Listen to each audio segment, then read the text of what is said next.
बिस्मिल्लाहिर्रहमानिर्रहीम। अस्सलाम वालेकुम प्यारे दोस्तों, नई वीडियो के साथ हाज़िर हुआ हूँ। अगर आपने अभी तक चैनल को सब्सक्राइब नहीं किया तो इसको सब्सक्राइब कर लें और साथ ही बेल के आइकन को लाजमी प्रेस करें ताकि आने वाली वीडियोस की अपडेट्स सबसे पहले मुफ्त में आप तक पहुँच सकें। शुक्रिया। दरवाज़ा बजने की आवाज़ पर अलीज़े बेड के नीचे और सिमट कर लेट गई थी। उसके कान बाहर से आने वाली आवाज़ों को सम्मत लगे थे। सलोनी ने दरवाज़ा खोला और आने वाले की आवाज़ आई। हाँ जल्दी बोल सलोनी, क्यों कॉल कर रही हो? समय नहीं है मेरे पास। क्यों, क्या हुआ? इतनी जल्दी में क्यों हो? कुछ नहीं तो काम बता, मुझे भूख लगी है, खाना चाहिए। अच्छा ला देती हूँ, थोड़ा सब्र कर। अरे बहुत हुआ क्या है, हवा के घोड़े पर क्यों सवार हूँ? सलोनी ने बात को तूल देने की कोशिश। कुछ नहीं, वो छोरी भाग गई मगर समझ नहीं आ रही किधर गई। बाहर जाने का वैसे तो उसे रास्ता ही नहीं मिलना था और अगर मिल भी जाता तो भी सारे दास बाहरी पहरा देते फिर रहे हैं, किसी ने भी उसे बाहर जाते नहीं देखा। अच्छा वो लड़की जिसे ढूंढते हुए वो दो सांड मेरे कमरे की तलाशी भी लेकर गए क्या? किसने ली है तलाशी? उनकी जुर्रात कैसे हुई तेरे कमरे में आने की? कौन थे बता मुझे? रामू और जानी, उनकी ये जुर्रात। अच्छा तू इधर ही बैठ, मैं खाना दे जाता हूँ और इन कुत्तों की भी चमड़ी उतारता हूँ। अब कोई भी आए तो मुझे बताना। अच्छा एक बात और सुननी, उसे पुकारा। क्या? जल्दी बोलना, मेरे पास समय नहीं है। वो मुझे इस शहरी छुरी का सामान तो ला दे, इसमें से मेकअप निकालूँ। क्या? कौन सा कप मेकअप? मैं रसोई से ला देता हूँ, रंग और डिज़ाइन बता दे। उसके लिए उस छुरी के सामान की क्या ज़रूरत? उफ राठौर, जो कहना है वो कर।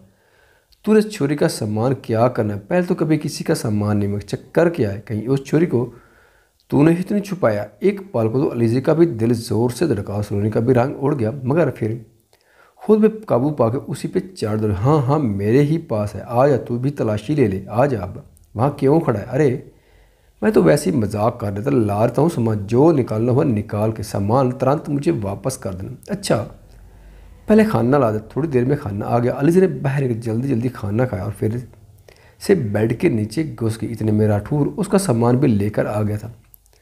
सलोनी से बाहर जाकर इंतजार करने के बोला और कुंडी लगा ली। अलीज़े ने बाहर का बैग खोला और जल्दी से जीन्स शर्ट और जोगर्स निकाली। अपने शैम्पू साबुन और क्रीम वगैरह निकाल के सलोनी को पकड़ाया और वॉशरूम में चली गई। सलोनी ने चीज़ें दिखाकर बैग दोबारा राठौर को वापस करके फिर से कमरे की कुंडी लगा ली। यही कहकर वो सोने लगी। अलीज़े ने कपड़े बदले और बाहर निकल आई। सलोनी तो उसे देखकर मुतासिर हो गई। अब तो तुम बिल्कुल लड़का लग रही हो। अलीज़े हंस दी। अब उसे रात का इंतज़ार था ताकि हातिम को ढूंढ सके। सलोनी, क्या तुम्हें कोई अंदाज़ा है कि मेरे साथी को उन लोगों ने कहाँ रखा हो? नहीं, मगर मैं थोड़ी देर में बाहर जाकर पता चलाने की कोशिश करूँगा। अच्छा एक बात तो बताओ, क्या तुम्हारा साथी तुम्हारा घर वाला है या कोई रिश्तेदार? नहीं सलोनी, वो मेरा कुछ नहीं है, बस बहुत अच्छा दोस्त है। क्या तुम अपने दोस्त के लिए अपनी जान दाव पर लगा रही हो? क्या तुम उसे पसंद करती हो? अरे नहीं पगली, बस हम अच्छे दोस्त हैं और कुछ नहीं। उसकी जगह पे अगर तुम भी होती तो भी मैं ऐसा ही करती। और वैसे भी वो इस सब में मेरी वजह से फंसा है। मुझे ही शौक था इंडिया देखने का। वो फिर से परेशान हो गई थी हातिम को लेके।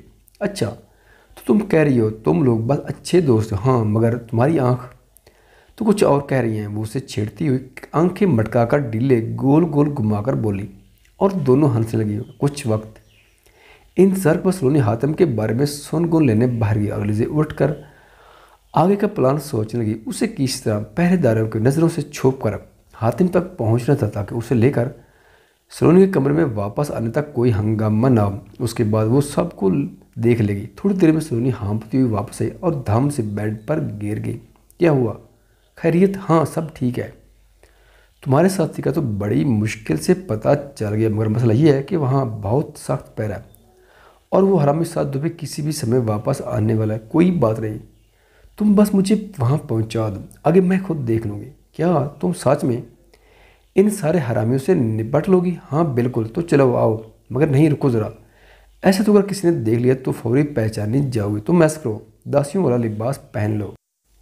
क्या वो छोटी सी घाघरी चोली? नहीं हरगिज़ नहीं, मैं बिल्कुल भी वो लिबास नहीं पहनूंगी जिसे पहनकर खुद से शर्म है। मैं ठीक हूँ, बस तुम आगे आगे चलना, मैं थोड़ा फासला रख के तुम्हारे पीछे चलूँगी। ठीक है चलो। वो दोनों आगे पीछे चलती हुई दो तीन राहदारियाँ मुड़कर एक निस्बतन तारीख सी राहदारी में आ गई थी। सलोनी पानी की बोतल साथ लेकर आए थे। वो उसने अलीज़े को पकड़ाई और दूर से इशारा करके आखिरी कमरे का बताया। उस कमरे के एक कोने में काले की मूर्ति पड़ी है। इस मूर्ति को बैठ जानिब घुमाना तहखाने का रास्ता खोल जाएगा। ठीक है तुम जाओ। वो जाने के लिए मुड़ी, फिर कुछ याद आने पर पीछे मुड़कर अलीजे का बाजू पकड़कर बोले, अलीजे मुझे कुछ गड़बड़ लग रही, अभी कुछ देर पहले तक तो यहाँ पहरेदारों का रश लगा हुआ है, अब एक भी नहीं है। कहीं ये कोई जाल तो नहीं? रुको पहले, मैं नीचे जाती हूँ। अगर तुम्हारा साथी वहाँ हो तो तुम्हें बुला लूँगी। नहीं सुने, तुम जाओ अपने कमरे में, मेरा इंतज़ार करना। जाओ जल्दी वापस। अब जो भी हो मैं जाकर देखो। सुनो, तेज तेज चलती हुई वापस चलेगी। अलीजे मुताहत अंदाज में उस कोने वाले कमरे के साथ वाले कमरे के पास पहुंची। आहिस्तगी से दरवाज़ा खुला। कमरे में हल्की सी रोशनी थी मगर अंदर कोई नहीं था। बाथरूम में से पानी गिरने की आवाज़ आ रही थी। इतने में दरवाज़ा बजा। दरवाज़ा बजने की आवाज़ पर अली से एकदम उछली और जल्दी से आगे बढ़कर बेड के नीचे सिरक गई। थोड़ी देर में कोई गुनगुनाता हुआ कमरे में आया। तब तक दोबारा दस्तक हुई। अली से दम साध कर आवाज़ें सुनने लगी। हाँ क्या मसला है सरकार? वो छुरी नहीं मिली अब तक। क्या बकवास कर रहे हो? मैं दरगाहपुर से 150 किलोमीटर का सफ़र करके उस पाकिस्तानी छोरी के लिए यहाँ पर आया हूँ। तुम कह रहे हो वो गायब हो गई? कहाँ है साधु बाबा? मैं खुद बात करता हूँ उनसे। मुझे तो पाकिस्तानी छोरी का लालच देकर 2 करोड़ मंगवाए हैं मंदिर के नाम पर। अब तुम लोग बहाने बना रहे हो। अरे नहीं महाराज, काले की सौगत, हम सच कह रहे हैं। हमने तो उसके साथी को भी इधर से निकाल के उसकी बिल्ली देने के लिए नीचे वाले बड़े हाल में ले जाकर बांध दिया। हमें शक है कि वो राजा बाबू की रखेल सलोनी उसके साथ मिली हुई है। बहाने से पूछ रही थी उस छोरे का। हमने बोल दिया कि कोने वाले कमरे के तय खाने में है। अब अगर वो छुरी उसके पास हुई तो ज़रूर आएगी यहाँ अपने साथी को छुड़वाने। हमने इसलिए पहरा उधर से हटाकर अंदर तह खाने में बंदे छुपा दिए। जैसे ही वो उस तह खाने में जाएगी तो हम लोग पकड़ लेंगे। फिर अब पाकिस्तान से अपनी नफरत खोल के निकाल लेना। हम कहाँ है वो छोरा? ज़रा मुझे भी दिखाओ और अपने बंदों से कहो चौकन्ने रहें। जी महाराज। दोनों के बाहर निकलने के थोड़ी देर बाद तक अली से वहाँ ही दबकी रही। फिर बाहर निकल के जल्दी जल्दी बेड की साइड दरवाज़ों की तलाशी लेने लगी। एक दराज में छोटा सा फोल्डिंग चाकू और एक पिस्तौल पड़ा नजर आया। उसने पिस्तौल पास पड़े रुमाल से उठा के अलमारी के ऊपर फेंका और चाकू उठा के हिप पॉकेट में ठोंस के बाहर निकल आई और तेज तेज चलती हुई फिर से सुलनी के कमरे के पास आ गई। दरवाज़ा खुला ही हुआ था और सुलनी बेचैनी से टहल रही थी। अलीजे को देखते जल्दी से उसके पास बोली, क्या हुआ? तुम्हारा साथी कहाँ है? सुलनी, इन लोगों को तुम पर शक हो गया। क्या मतलब? वो परेशानी से बोले। अलीजे ने उसे सारी बात बताई। दरगाहपुर के नाम पर सुलनी चौंकी। अच्छा तो वो नागेश्वर कुत्ता आया होगा। बहुत ही कोई जलील आदमी है। मुसलमानों खासकर पाकिस्तानियों से बहुत नफरत करता है। कोई नवाबजादा है। हमेशा जब भी है तो नोटों का बैग लेकर आता है। किसी मासूम मुसलमान कन्या की जान लेकर जाता है। बहुत अजियत पसंद है। उसके पास एक छोटा सा रामपुरी चाकू है। जो लड़की उसकी बात मानने से इनकार करे उसका चेहरा बिगाड़ देता है। ये वाला चाकू। अली जी ने उसके सामने चाकू खोल कर लहराया। हाँ हाँ यही है। तुम्हें कहाँ से मिला? उसके बेड की साइड दराज से। चलो आओ। अब तो वो लोग वापस चले गए हुए। मुझे इसी तहखाने में छोड़ो जहाँ से लेकर आई थी। वो दोनों आगे पीछे उसी हाल में पहुंचे। अली ने दरवाजे से सलोनी को वापस भेज दी थी। आगे बढ़ी तो सामने ही बोत के कदमों में हातिम को रस्सियों से बंधे हुए पाया। साथ शुक के वो होश में था। जल्दी से आगे बढ़कर चाकू से उसकी रस्सियाँ काटने लगी और उसके हाथ आज़ाद करके उससे पानी की बोतल पकड़ाई और खुद पाँव की रस्सियाँ काटी। पानी पीकर उसके हवास जरा बहाल हुए। उसकी हालत देखकर अलीजे का दिल भर आया। मिट्टी से अटा हुआ सफ़ेद लिबास अब ब्राउन लग रहा था। आंख के पास नील पड़ा हुआ था। 3 दिन से बेहोश रह रहकर हल्के पड़ गए थे। होंठों पर खुश्की की तह जमी हुई थी। पानी पीकर जरा उसके हवास बहाल हो तो उसने अलीजे से उसका हाल पूछा। मैं ठीक हूँ, उठकर खड़े होकर देखो। क्या तुम चल सकते हो? वो भी उठकर अलीजे का सहारा लेकर 2 कदम ही चला था कि किसी अंदरूनी दरवाजे से वही दरगाहपुर वाला अलीजे का उम्मीदवार और एक गिरवी धोती वाला मोटा सा आदमी बाहर निकले। उन दोनों को देखकर पहले तो ठिठक कर रह गए, फिर जल्दी से आगे बढ़े। धोती वाला तो रुक गया और दूसरे ने एक झटके से अलीजे का बाजू पकड़कर अपनी तरफ खींचा। फिर वो हुआ जिसका अलीजे को भी कभी गुमान भी नहीं था। जैसे ही उस आदमी अलीजे को पकड़कर खींचा उसका हाथ हातिम के बाजू पर से छूट गया। हो तुम हो वो पाकिस्तानी पटाखा, अपने यार को लेके किधर जा रही हो? तुम तो अब मेरी हो। इतना कहकर उसने अलीजे के गाल पर उंगली फेरी। अलीजे अभी सोच रही थी कि हातिम ने आगे बढ़कर उसकी उंगली ऐसे पकड़कर मोड़ी के तड़ाक की आवाज़ है और साथ ही उसने उसके बालों से पकड़कर ऐसा जोरदार झटका दिया कि वो चीख कर मार कर दीवार से जा टकराया और ऊंचा ऊंचा चिल्लाने लगा। उसकी आवाज़ से धोती वाला होश में आया और दरवाजे की तरफ भगा। अलीज़ा अपनी हैरत भूल के उसकी तरफ लपकी, उछली और किक लगाकर उसे दीवार में दे मरा और आगे बढ़कर उसकी पसलियों में ठोकरें मार मार कर उसे आदमुआ कर दे पलटी। तो हातिम उसके पास बैठकर उसके बालों से पकड़ रहा था। रुको हातिम, उसको तोहफा देना जो ये यहाँ कर अपने इस चाकू से मासूम लड़कियों को देता है। उसने चाकू निकालकर हाथ में पकड़ लिया और आगे बढ़ी। वो गगियाने लगा, डर से उसकी आवाज़ नहीं निकल रही थी, मगर जैसे अलीज़ा ने उसके चेहरे से लेकर गर्दन तक काट लगाया तो फिर से ऊंचा ऊंचा चिल्लाने लगा। वो दोनों वापसी के लिए पलटे, तब भी बाहर से सद अपने 5-6 चेलों के साथ अंदर दाखिल हुआ। अंदर का मंजर देखकर ठिठक गया। फिर चेलों को इशारा करके कुछ पढ़ने लगा।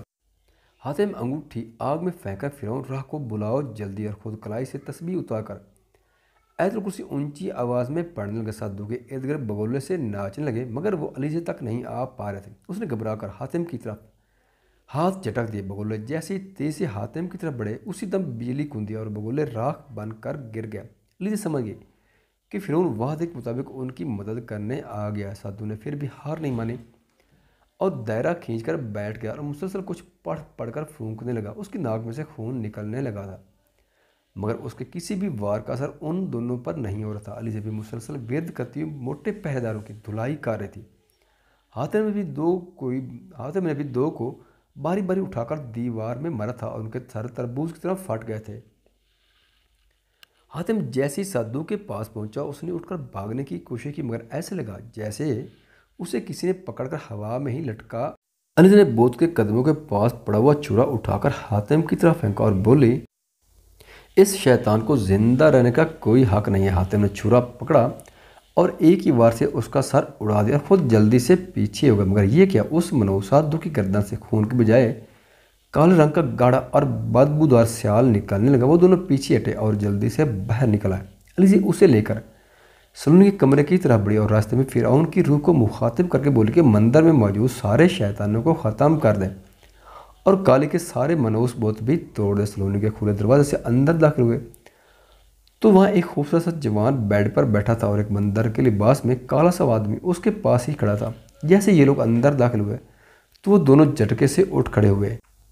कमरे में मौजूद नौजवान को देखकर अलीज़ा समझ गई थी कि यही राजा, मगर उसने कुछ भी जहर नहीं किया। सलोनी उन लोगों को देखकर जल्दी से आगे बढ़ी थी। सब ठीक है ना अलीज़ा, ये तुम्हारा साथी है, किसी को पता नहीं चला। सलोनी ने आगे बढ़कर दरवाज़ा बंद करने की कोशिश की थी, मगर अलीज़ा ने उसे रोक दिया। डरो मत सलोनी, अब यहाँ कोई शैतान बाकी नहीं है, तुम चलो हमारे साथ यहाँ से। मगर कहाँ, और सब लोग किधर गए? सलोनी हैरान परेशान से अलीज़ा को देख रही थी। जहाँ उन्हें जाना चाहिए था। छोड़ो सब, अपनी चीज़ें उठाओ और निकलो। और तुम मोटे, अलीज़ा राठौर से मुखातिब, जाओ और हमारा सामान लेकर आओ। हातिम उसके साथ जाओ, कोई चालाकी करे तो वहाँ ही गर्दन मरोड़ के फेंक देना भले, और हाँ पासपोर्ट चेक कर लें सामान में। उफ अलीज़ा, मुझे तो कुछ बताओ, सब बताऊंगी, इधर से निकलो अभी। सलोनी कहीं नहीं जाएगी, मैं उसे लेने आया हूँ, ये मेरे साथ जाएगी क्योंकि तुम उसके पति परमेश्वर हो। अलीज़ा ने राजा की बात पे उसे आंखें निकाल के घूरा। वो अलीज़ा की बात पे गड़बड़ा गया। नहीं, मगर मैं उससे शादी करना चाहता हूँ। अच्छा, अलीज़ा ने तन से अच्छा को लंबा करके बोला, 2 साल से क्या कोई नशा किया हो तो जो पता नहीं था कि शादी भी करते हैं। देखें प्लीज़, आप हमारी बात में ना बोलें, मैं सलोनी को लेके जाऊँगा। वो ज़िद्दी अंदाज से बोला। अलीज़ा ने सलोनी की आंखों में उम्मीद की रोशनी देखी थी, मगर इस राजा बाबू को मज़ा चखाना भी ज़रूरी था। उसने आगे बढ़कर उसके घुटने में ज़ोर से घुटना मोड़कर मरा। क्या कहा? सलोनी को ले जाएगा? तुम्हारी प्रॉपर्टी है। एक मासूम सी मुसलमान लड़की को अगवा करके उसका मज़हब छीनकर 2 साल से पाँव तले रोनते हो और ऊपर से अक्कड़ कर कहते हो साथ ले जाऊँगा। वाह भाई, सदके जावा तेरे। पहले वो अकेली थी, अब उसकी बहन साथ है उसके। मैं भी देखती हूँ कैसे उसकी मर्ज़ी के खिलाफ उसे लेके जाती हूँ। वे बेचारा तो घुटना पकड़ कर ज़मीन पे लौट रहा था। जवाब क्या देता? सलोनी ने आगे बढ़कर उसे उठाने की कोशिश की, मगर अलीज़ा की आंख दिखाने पे फ़ौरन उसका हाथ छोड़कर पीछे हट गई। उसने बेयकीनी से सलोनी को देखा और फिर बेबसी से अलीज़ा को, जिसने हाथान से हंसकर कंधे उचकाए थे। इतने में हातिम उस मोटे बदमाश और 2 बूढ़े आदमियों को लेकर आ गया था, जिनकी हुलिये से गरीब अमीर का फ़र्क वाज़ेह हो रहा था। सलोनी ने जैसे इन बूढ़ों को देखा तो चीख मार के उस मस्कीन से बूढ़े के गले ला के ऊंची आवाज़ में रोने लगी। अलीज़े ना समझी उन लोगों को देख रही थी। फिर हातिम की पसली में कोहनी मार के उन दोनों बूढ़ों के बारे में पूछा। हातिम बेचारा पसली पे हाथ रख के दोहरा हो गया। सड़ने कहीं की वो मुंह में बुड़ क्या बोला तुमने? अलीज़े ने झोंक के पूछा। नहीं कुछ नहीं, मैं ये कह रहा था कि ये दोनों इन दोनों के बाप हैं। वो ज़बरदस्ती मुस्कुरा। जैसे अलीज़े उन लोगों की तरफ पलटी तो हातिम ने उसको देख के ऐसे दांत पीसे जैसे अलीज़े उसके दांतों के नीचे हो। अभी बास करे और निकले इधर से, यह मंदिर किसी भी वक्त गिरने वाला। अलीज़े के कहने पे सब लोग चौंके और सलोनी जल्दी से बाप से अलग होकर अपना ज़रूरी सामान उठाने लगे। मंदिर से निकल के वो लोग राजा के बाप के कहने पर उसकी गाड़ी में बैठ के सलोनी के घर की तरफ निकल गए और पीछे मंदिर एक ज़ोरदार धमाके के साथ ज़मीन बोस हो गया था। सलोनी के घर में तो अजीब ही समा बन गया। सब घर वाले रो रहे थे और राजा के बाप बार बार सलोनी के बाप से अपने बेटे की तरफ से मुआफ़ी मांग रहा था। बगौर उसके वो नहीं जानता था अपने बेटे के करतूत। कुछ दिन पहले ही उसे किसी ज़रिए से पता चला तो उसने अपने बेटे को मारा पीटा और आग करने की धमकी देकर सब उगलवाया। फिर शबाना यानी सलोनी का पता चला तो अपने बेटे को लानत मलामत कर उस मासूम लड़की को पैसे देकर वहाँ से छुड़वाने और उन दोनों का निकाह करवाने लाया था। अलीज़े ने फिर उनका जिक्र किए बिना उन लोगों को साधु और उसके चेलों का अंजाम बताया था। सब जानने के बाद वो लोग उसके बहुत मशहूर थे। शबाना यानी सलोनी को अगले दिन इमाम मस्जिद से दोबारा कलमा पढ़ा के इन दोनों का निकाह करने का प्रोग्राम रखा गया। बस्ती के वो लोग जिनकी बच्चियाँ वापस आई थी सब बारी बारी आके उन लोगों से मिल और उनका शुक्रिया अदा कर थे। अलीज़े वहाँ से जल्द अज जल्द निकलना चाहते थे उससे पहले कि कोई और मसला बने, मगर उन्हें अगले दिन तक के लिए रुकना ही पड़ा। और जब राजा के बाप को पता चला कि उन्होंने दिल्ली जाना तो उसने उन्हें अपने साथ चलने की पेशकश कर दी।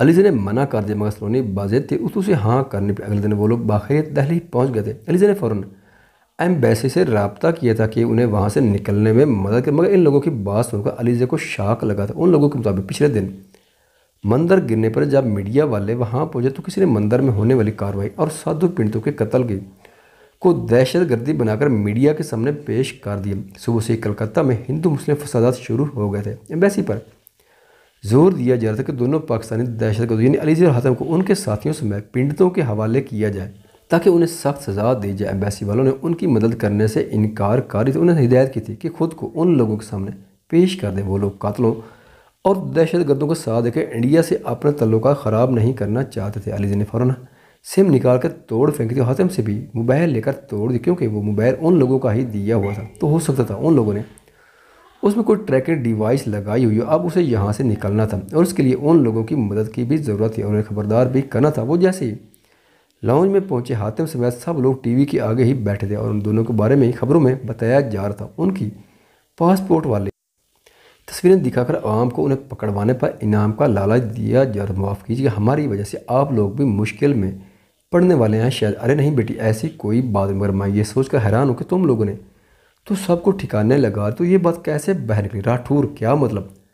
राजा के पुरसोच अंदाज में राठौर का नाम लेने पर उन्होंने मुड़कर अपने बेटे की तरफ देखा। कल जब हम लोग सलोनी के घर पहुंचे तो राठौर मुझसे इजाज़त लेकर कहीं चला गया था। वहाँ उन लोगों ने कोई शरारत उसलिए नहीं की कि वहाँ के सारे हिंदू दासियों के मामले में बिफरे हुए थे। अगर वहाँ बात होती तो हो सकता उन लोगों को अपने ही लोगों की मुखालफत का सामना करना पड़ता। और हम भी वहाँ से सवेरे ही निकल आए थे और हमारा सारा दिन सफ़र में निकल गया, इसलिए हमें हालात का कुछ पता नहीं चला। अच्छी बात तो ये कि हम लोग सलोनी के घर वालों को भी साथ लिया और वो ये भी नहीं जानता कि ये लोग भी हमारे साथ आए।